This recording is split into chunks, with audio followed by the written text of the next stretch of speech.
เบิ่งดูส่วนสมเขานะมันยกหากขึ้นมาใหม่สมาถึกหนาว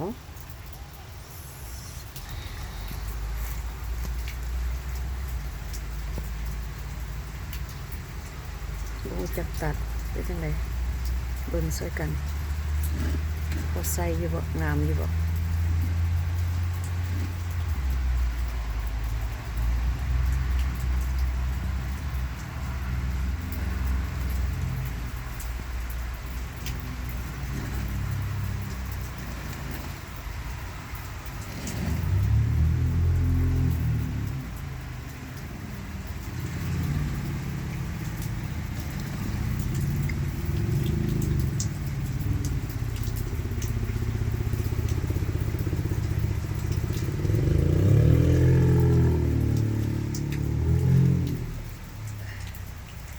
มีเกาหนอ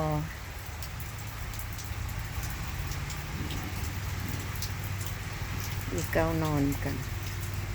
เกานอนนี่ก็เคลียร์ละ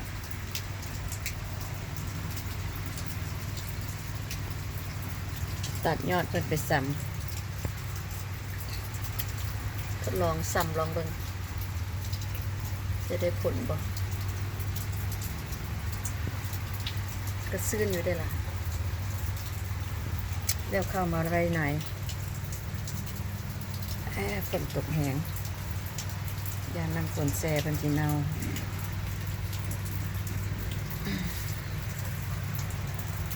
เอาถ้าเบิ่งบัดออกใบเนาะ